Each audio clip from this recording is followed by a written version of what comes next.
sans plus tarder, je passe la parole à la députée de Repentigny, Madame Lise Lavallée.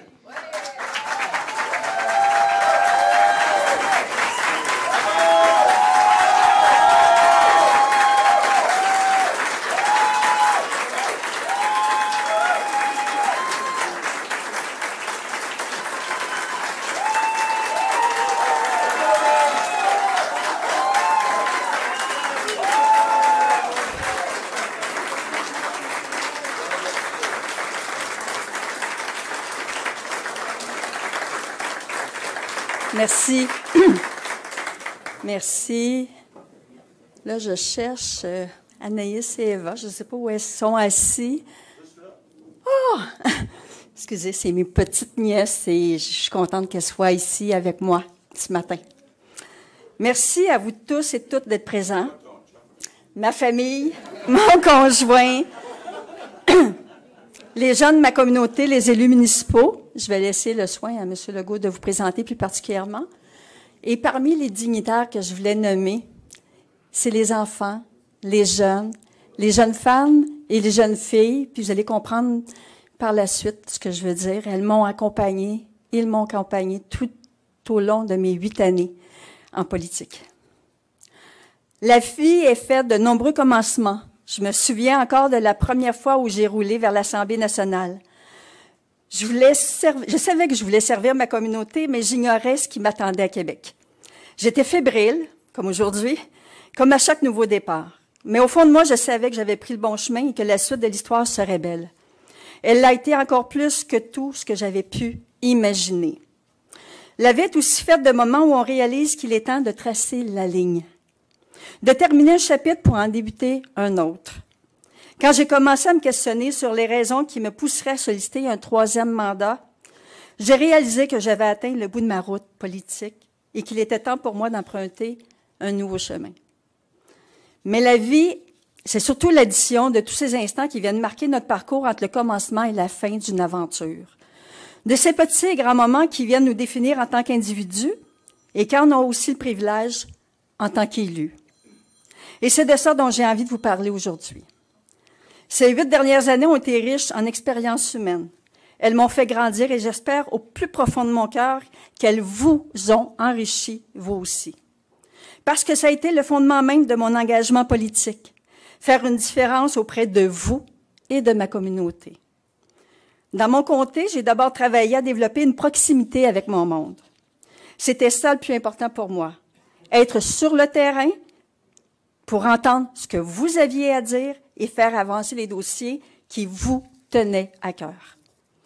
Je pense notamment à nos organismes, qui sont les piliers de notre communauté. Merci de répondre aux besoins de nos citoyens et citoyennes avec autant de ferveur et de bienveillance. Je suis tellement touchée de vous voir travailler sans relâche au bien-être de nos jeunes, de nos familles et de nos aînés. Vous avez été une source continuelle d'inspiration pour moi. Je pense aussi à nos entrepreneurs qui ont fait preuve d'une résilience extraordinaire les 2 dernières années et qui arrivent à déplacer des montagnes grâce à leur vision, leur détermination et leur créativité. Vous faites partie de l'ADN de notre communauté et de cette fierté inconditionnelle que j'éprouve envers mon comté. Je pense enfin et surtout à mes citoyens et citoyennes de Repentigny et de Saint-Sulpice, que j'ai rencontrés ici et là tout au long de mes 2 mandats. Merci pour les échanges sincères qui m'ont alimenté dans mes réflexions et dans mon travail. C'est pour vous que j'ai décidé de faire de la politique et vous m'avez offert le plus grand des privilèges en me permettant de vous représenter.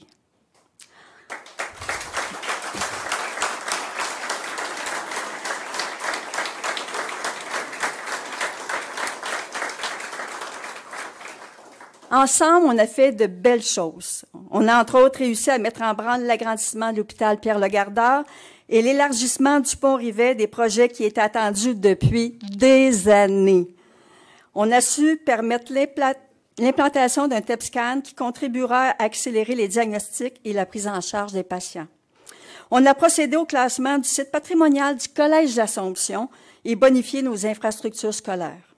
On a lancé la construction de milieux de vie dignes de nos personnes âgées et de ceux qui en prennent soin. Toutes ces petites et grandes victoires des dernières années, c'est avec vous que je les partage. Ce bilan, c'est le nôtre. Et on a toutes les raisons d'en être fiers. Sur la scène nationale, c'était plus long avant que je trouve ma voie. Je me souviens encore de ce matin du printemps 2017 où j'ai lu une série d'articles portant sur l'exploitation sexuelle des mineurs. Ça a marqué un tournant dans ma carrière politique et j'oserais même dire dans ma vie. Puisque dès ce moment, je me suis sentie investie d'une mission. Il fallait s'attaquer à ce fléau et en faire une priorité nationale.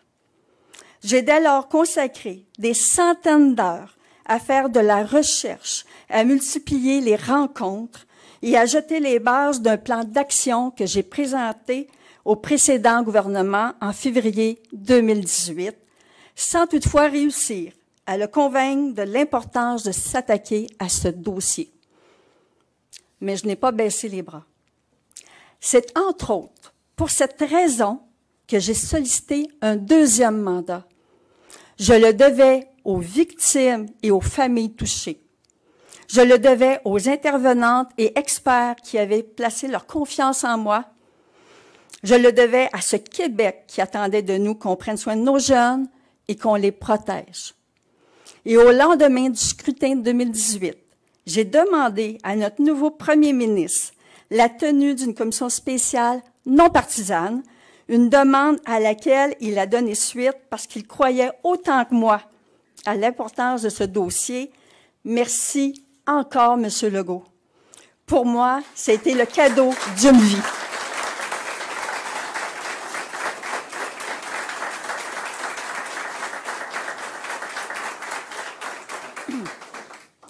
Et maintenant qu'on a une semaine et une journée nationale de la lutte contre l'exploitation sexuelle des mineurs, ce dossier ne tombera plus jamais dans l'oubli.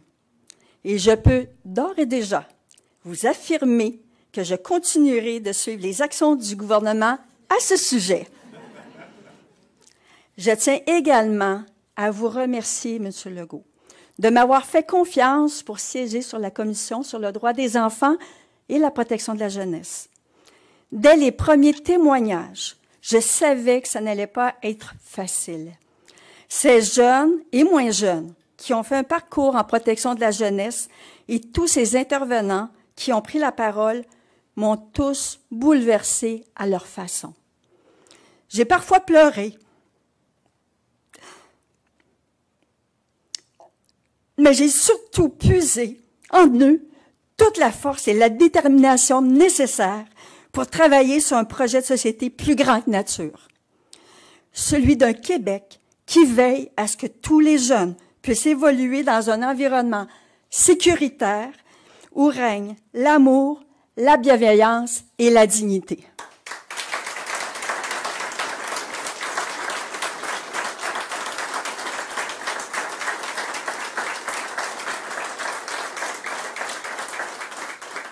C'est donc avec le sentiment du devoir accompli, autant dans mon comté que sur la scène nationale, que je m'apprête à terminer ma carrière politique. Je vais emprunter une nouvelle route qui me réservera elle aussi de beaux défis, j'en suis persuadée. Quand on s'investit pour notre communauté et notre société, comme je l'ai fait ces 8 dernières années, on n'a pas envie de s'arrêter. Et j'espère maintenant pouvoir poursuivre ma contribution d'une autre façon. Je tiens à remercier tous les bénévoles qui se sont impliqués à mes côtés et qui m'ont toujours tiré vers le haut, même dans les moments les plus difficiles. Il n'y a pas de mots pour vous exprimer toute ma reconnaissance et ma gratitude.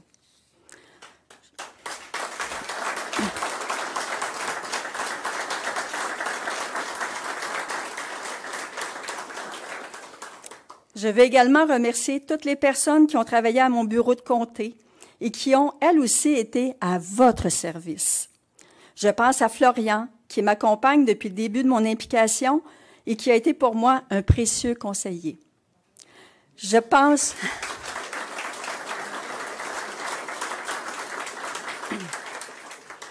Je pense aussi à Clément, Ghislaine, Simon, Alex, Catherine, Vincent, Cécile et enfin Véronique, mon alter ego, qui a su mettre en mots tout ce que j'avais envie de vous dire aujourd'hui.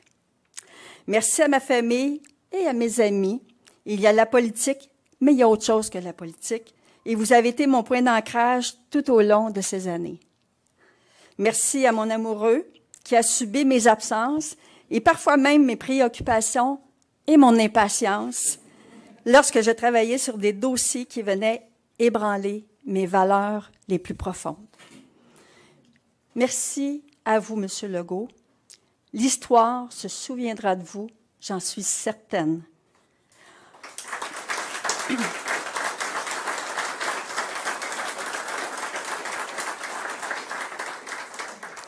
Vous m'avez fait confiance et vous m'avez permis de me réaliser à travers des enjeux majeurs pour notre communauté et notre société au sein d'une belle équipe qui est devenue pour moi une deuxième famille.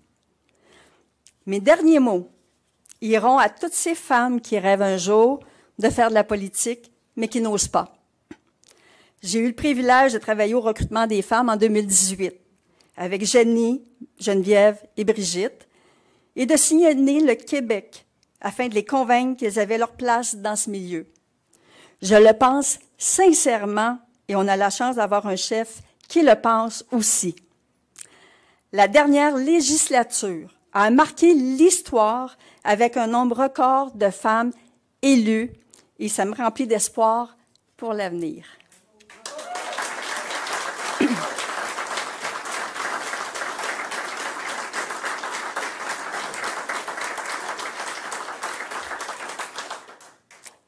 D'ailleurs, je suis fière de voir que la CAQ présente une femme, dans mon comté, humaine, engagée et dynamique dans la circonscription de Repentigny. Si vous acceptez de lui offrir votre confiance, vous ne le regretterez pas et j'ai bien hâte que vous puissiez découvrir en elle toutes ces qualités qui m'ont tant séduite lorsque je l'ai rencontrée. Je vous remercie tous et toutes.